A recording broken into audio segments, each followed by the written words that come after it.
Já estamos de volta com o Jornal É Notícia. Estamos de volta com o segundo bloco com o Jornal É Notícia. As principais informações.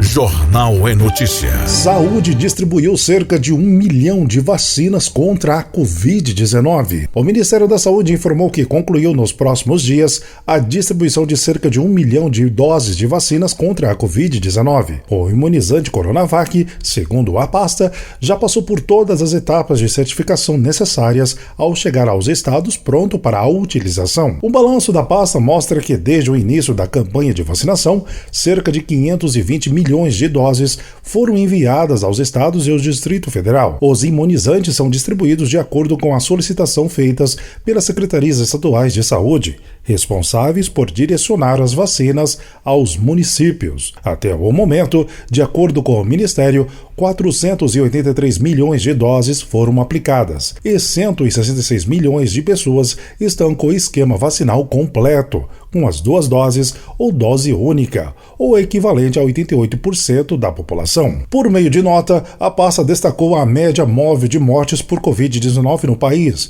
Está no patamar desde abril de 2020. Para manter os índices em baixas, o Ministério da Saúde reforça a necessidade de todos os públicos elegíveis a buscarem postos de vacinação para completar o calendário vacinal primário, além da aplicação das doses de reforço, diz a nota. As principais informações. Jornal É Notícia. A Polícia Federal e a Polícia Rodoviária Federal realizam ações para coibir o esquema de compra de votos em vários estados do país. Em Boa Vista, capital de Roraima, a Polícia Federal deflagrou nesta quinta-feira uma operação para investigar a suspeita de um esquema para a compra de votos. Agentes federais cumpriram 9 mandados de busca e apreensão expedidos pelo TRE do estado.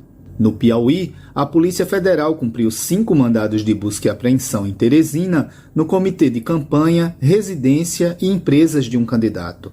A investigação teve início a partir da apreensão de certa quantidade de dinheiro em espécie e material de campanha de candidato que estavam na posse de um homem que seguia de Teresina para o município de Parnaíba. Os mandados judiciais expedidos pelo juízo da Terceira Zona Eleitoral de Parnaíba querem apurar a origem e destino desses recursos, além de colher elementos sobre os crimes de corrupção eleitoral e falsidade ideológica eleitoral. Já no município maranhense de Bacabeira, a Polícia Rodoviária Federal flagrou um veículo com material de campanha, pacotes de dinheiro que totalizaram R$12 mil e um caderno com informações detalhadas de eleitores. Como o motorista e o passageiro não foram capazes de explicar a origem do dinheiro, ambos foram conduzidos à Polícia Judiciária, juntamente com todo o material encontrado. Tanto a compra como a venda de votos são considerados crimes eleitorais, puníveis com prisão por até 4 anos e pagamento de multa.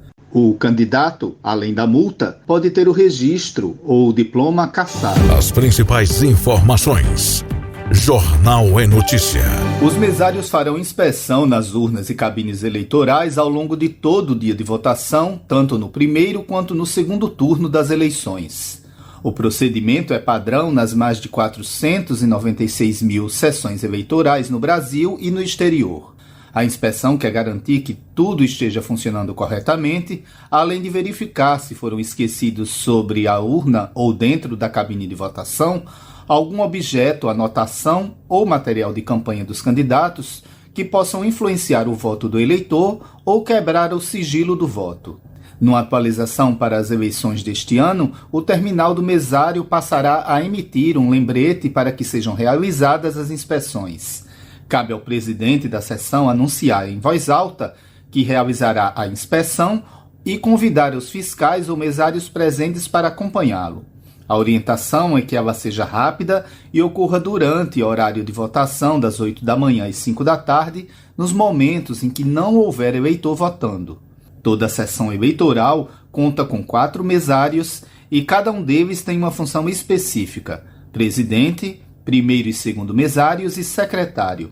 A Justiça Eleitoral contará este ano com quase 1.800.000 mesários nomeados para trabalhar nas eleições. No site justiçaeleitoral.jus.br é possível acessar o canal do mesário e conhecer as atribuições de cada cargo e informações detalhadas para quem vai trabalhar no clube. Você está ouvindo Jornal é Notícia.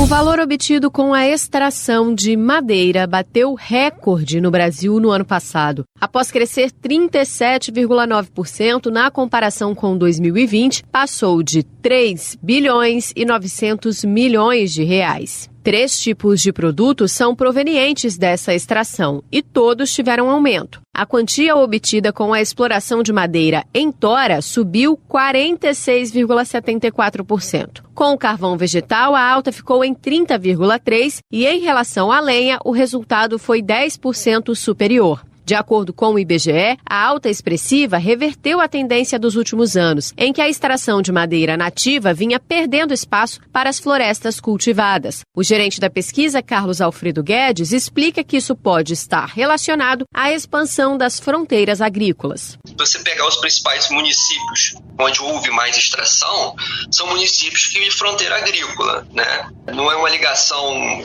totalmente direta, né? Porque pode utilizar aquela terra para outras coisas, mas existe sim alguma correlação aí com o avanço da agricultura e pecuária para esses municípios. A quantidade de tora extraída bastante grande, né, uma das maiores que nós já tivemos, superior a 30% em relação ao ano anterior, né, mais de 14 milhões de metros cúbicos. Também tem as questões da pandemia, que muitas pessoas acabaram ficando em casa, né? E aí aumentou as obras, né? A reforma de casa, então tudo isso aqueceu um pouco o mercado. De forma geral, a produção vegetal brasileira cresceu 27,1% de 2020 para 2021, alcançando a cifra de 30,1 bilhões de reais. A silvicultura ainda teve 79,3% de participação contra 20,7% das atividades extrativas. Mas, quando comparados, o segundo cresceu mais entre os 2 anos. Das florestas plantadas, quase 77% eram eucalipto, principalmente para a produção de papel, e 19,1% pinos, usado na produção de móveis e na construção. E, de acordo com Guedes, a pandemia ajuda a explicar parte dos bons números. A gente teve uma mudança no mercado, né, com questão de delivery, com as pessoas ficando mais em casa, e aí precisou de mais embalagens, né? A questão do câmbio também se influencia no valor, né? Com essa desvalorização do real frente ao dólar, né? Então os produtos ficaram, digamos, mais caros, assim. Já entre os produtos não madeireiros, o açaí com mais de 771 milhões e a erva mate com quase 763 milhões foram os produtos que mais geraram valor de produção e seguem absolutos como os principais itens alimentícios da extração vegetal, respondendo por mais de 82% de participação. As principais informações.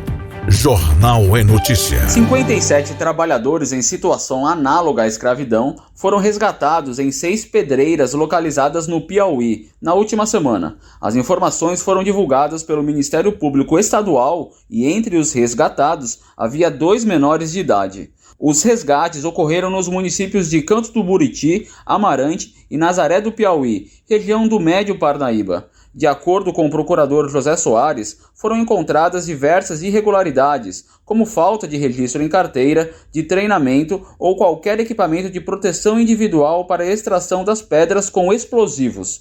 Não havia água potável, banheiros ou alojamento no local, e as refeições eram preparadas e consumidas no meio do mato. Segundo a Polícia Rodoviária Federal, que ajudou na operação, os trabalhadores relataram receber R$ 220 para cada 1.000 pedras extraídas. Os empregadores de 5 pedreiras firmaram termos de ajuste de conduta, se comprometendo a sanar as irregularidades. Os 57 trabalhadores têm direito ao pagamento de verbas rescisórias e indenização por danos morais. Uma única pedreira não aceitou o compromisso e deve ser processada. As medidas não excluem a investigação e implicação dos empresários que negociam as pedras para uso em calçamento de vários municípios do estado. Os pais dos 2 adolescentes também assinaram um TAC, se comprometendo a tirar os filhos de qualquer trabalho perigoso ou insalubre antes dos 18 anos. O trabalho em pedreira integra a lista das piores formas de trabalho infantil, conforme convenção da Organização Internacional do Trabalho. As principais informações. Jornal é Notícia. Cerca de 1.220.000 contribuintes recebem nesta sexta-feira, dia 30, os valores referentes ao quinto e último lote da restituição do Imposto de Renda de Pessoa Física. Serão pagos ao todo R$1,9 bilhão. O dinheiro vai para a conta informada no momento da declaração. Esse lote contempla também as restituições residuais de anos anteriores. Caso o crédito não seja realizado, por exemplo, se a conta informada estiver desativada, os valores permanecem disponíveis para o resgate por até 1 ano. Se o resgate não for realizado depois de 1 ano, ele poderá ser solicitado pelo portal ECAC, no site da Receita Federal. Entre março e setembro, a Receita recebeu 38 milhões de declarações do ano base 2021. Entretanto, mais de 1 milhão delas, cerca de 2,7%, ficaram presas na malha fina. Os principais motivos foram omissão de rendimentos sujeitos ao ajuste anual, problemas na declaração de despesas médicas e divergências entre a declaração do imposto sobre a renda retido na fonte e o que foi declarado pela pessoa física. Nesse mês, a Receita Federal emite 444 mil cartas para avisar aos contribuintes que caíram na malha fina sobre a necessidade de apresentar uma declaração retificadora. As principais informações. Jornal é Notícia. Justiça Eleitoral usará pleito para avançar no registro de biometria. O juiz auxiliar da vice-presidência e da Corregedoria do Tribunal Regional Eleitoral do Rio de Janeiro, Rude, informou que uma parcela significativa de eleitores será convidada a colocar a digital no leitor óptico da mesa receptadora da sessão do domingo, dia 2, dia do primeiro turno das eleições brasileiras.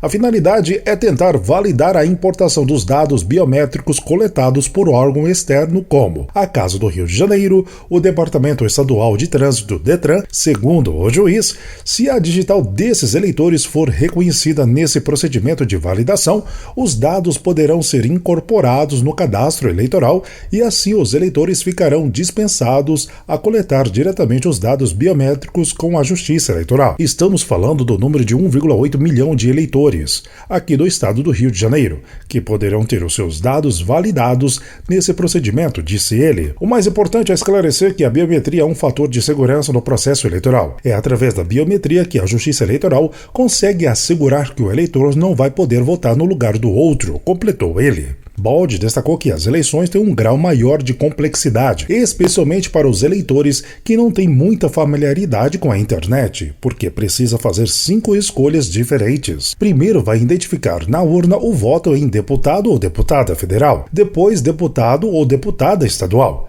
seguido de senador ou senadora, governador ou governadora, por fim, em presidente da República. O juiz recomendou que o eleitor verifique com antecedência o local de votação para confirmar se continua igual ou do pleito anterior.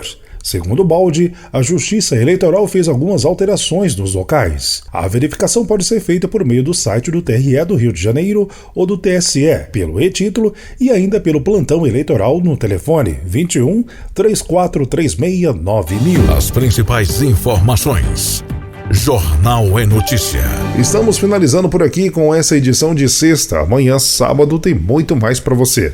Aquele abraço e até amanhã. Você conferiu mais uma edição do Jornal é Notícia. Voltaremos na próxima edição.